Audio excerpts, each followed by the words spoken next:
Hello everyone, તો હું છું ડૉક્ટર મોનિકા આહિર અને તમારું સ્વાગત છે આપણી યુટ્યુબ ચેનલ કલ ફિઝિયોથેરાપી એન્ડ ફિટનેસમાં. તો આગળ આપણે ઘૂંટણના ઘસારાનો વિડીયો મૂક્યો હતો એક્સરસાઇઝ માટે, બરાબર. એ એક્સરસાઇઝ તમે કરવાથી ઘણા લોકોને ખૂબ રાહત મળી છે, ખૂબ સારો રિસ્પોન્સ આવ્યો છે. તો ઘણા લોકોના એમાં પ્રશ્ન છે કે ઘૂંટણનો ઘસારો છે અથવા તો કોઈ પણ બીજા સાંધાના દુખાવા છે, તો એમાં શું ખાવું, કઈ કઈ રીતે ખાવાનું ધ્યાન રાખવું, એવા ઘણા પ્રશ્નો એમાં છે. તો આજે આપણે વાત કરીશું કે તમને ઘૂંટણનો ઘસારો છે અથવા તો કોઈ પણ સાંધાનો દુખાવો છે તો તમારે કેવું ડાયટ લેવું, બરાબર. એમાં કેવા કેવા ખોરાક લેવાથી તમને જલ્દી રિકવરી આવશે, પ્લસ એ તમને એક્સરસાઇઝ પ્લસ ડાયટ બંને સાથે કરવાથી તમારા ઘૂંટણના ઘસારામાં તમને ઘણી રાહત થઈ શકે છે. તો વિડીયોમાં આગળ જોઈએ કે આપણે કેવો કેવો ખોરાક લેવો, કેવું કેવું ડાયટ રાખવું જેનાથી સાંધા મજબૂત થાય. તો ડાયટમાં આપણે જોઈએ તો સૌથી પહેલાં છે એન્ટી ઇન્ફ્લામેટરી ફૂડ. આ બધા ટાઈપના ફૂડ જ છે જે હું તમને ડિટેલમાં કહીશ કે કયા ટાઈપમાં કયું ફ્રૂટ, ફળ, શાકભાજી, વોટેવર બધું આવે છે, બરાબર.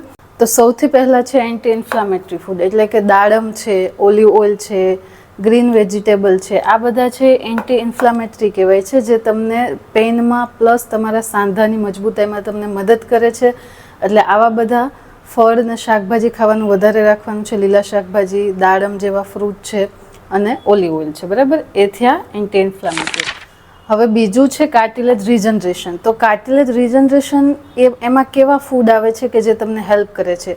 તો પહેલાં તો કાર્ટિલેજ રિજનરેશન એટલે શું? એટલે કે જે ઘસારો થયો છે આપને, જે ઘૂંટણના બે સાંધા વચ્ચેની ગાદી ઘસાઈ ગઈ છે, એના રિજનરેશનમાં તમને હેલ્પ કરે. 100% તો ન થાય. તમને જો ગ્રેડ 1 અને 2નો ઘસારો હોય છે તો આ વસ્તુ તમને હેલ્પ કરી શકે છે, પણ જો ઘસારો વધી ગયો છે, સ્ટેજ 3માં અને 4માં પહોંચી ગયો છે, જેની વાત આપણે આગળ ઘૂંટણના એક્સરસાઇઝના વિડીયોમાં કરી છે, તો આ વસ્તુ તમને હેલ્પ નહીં કરે. પણ જો હજી ઓછો છે તો આ હેલ્પ કરશે. તો એમાં કેવા ફૂડ લેવાના? તો કે વિટામિન સી વાળા છે, તો કે ઓરેન્જ છે, લેમન છે, સ્ટ્રોબેરી છે, બરાબર. આવું વિટામિન સી વાળું જે બધું અહીંયા આવતું હોય એ કાર્ટિલેજ રિજનરેશનમાં તમને હેલ્પ કરશે, બરાબર. હવે છે કોલેજન રીચ ફૂડ. તો કોલેજન એટલે શું? તો કે એક બોડીમાં આપણું એક કોલેજન નામનું પ્રોટીન આવેલું હોય છે જે આપણે સાંધાની સ્નાયુની મજબૂત રાખવામાં હેલ્પ કરે છે. તો કોલેજનથી ભરપૂર હોય એવા ખોરાક ખાવાના છે. તો કોલેજન શેમાં વધારે હોય છે? તો કે રેડ એન્ડ યલો વેજીસ છે, ફ્રૂટ છે, એમાં વધારે હોય છે, બરાબર. બેરીઝ છે, પછી ગાર્લિક એટલે કે લસણ છે, એમાં એ બી કોલેજન રીચ ફૂડ કહેવાય છે. એટલે લસણ ખાવાથી પણ એના ઘણા ફાયદા થાય છે. તો આપણે કોલેજન રીચવાળા ફૂડ વધારે લેવાના છે. પછી છે બોન એન્ડ મસલ સ્ટ્રેન્થ, એટલે કે તમારા હાડકાં અને તમારા સ્નાયુ મજબૂત કરે એવું ખાવાનું છે. તો કે એ શેનાથી થાય? તો કે મેઇનલી હોય છે વિટામિન ડી અને કેલ્શિયમ, બરાબર. વિટામિન ડી તમારે તડકામાં બેસીને લેવાનું છે, પ્લસ કેલ્શિયમવાળા વધારે ફ્રૂટ અને ફળ ને શાકભાજી ને બધું કેલ્શિયમ જેમાં વધારે હોય તો કે પાલક છે, બરાબર, ડ્રાય ફ્રૂટ્સ છે, કેળા છે, નારિયેલ પાણી છે, પછી આપણે તલ છે. આ બધું કેલ્શિયમથી ભરપૂર હોય છે. એટલે આપણે કેલ્શિયમ અને વિટામિન ડી જે બોનની ને મસલની મજબૂતાઈ વધારે છે એવા ફૂડ વધારે લેવાના છે, બરાબર.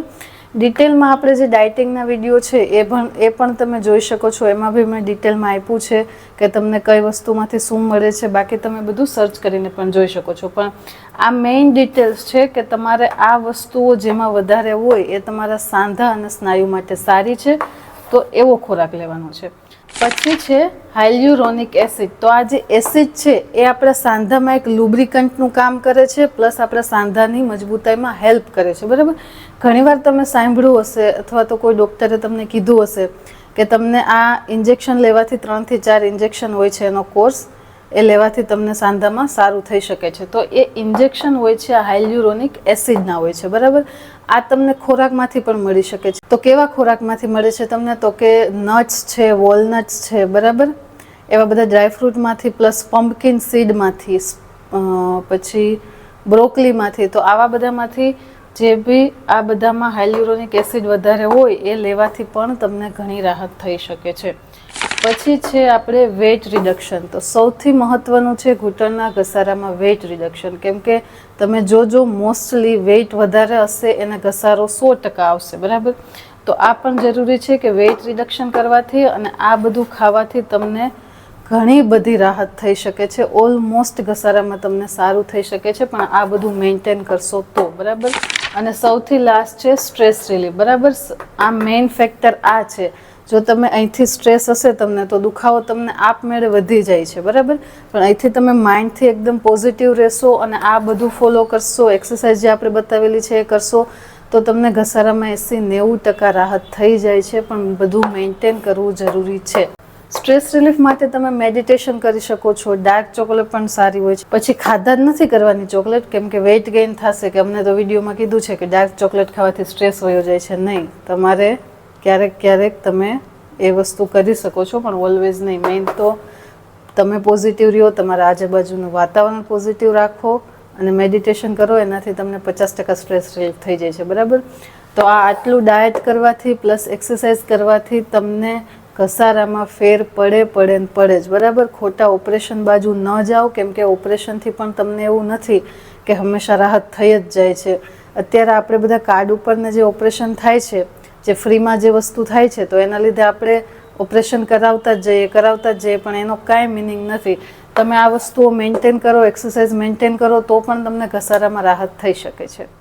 તો આ હતું કોઈ પણ સાંધો અથવા તો ની પેન છે, ઘૂંટણનો ઘસારો છે, મસલની સ્ટ્રેન્થ થઈ ગઈ છે, તો આ આટલું ફૂડ છે, ફૂડના ટાઈપ છે. બરાબર, જે ખાવાથી તમારા સાંધાની સ્નાયુની ઉંમર વધે છે.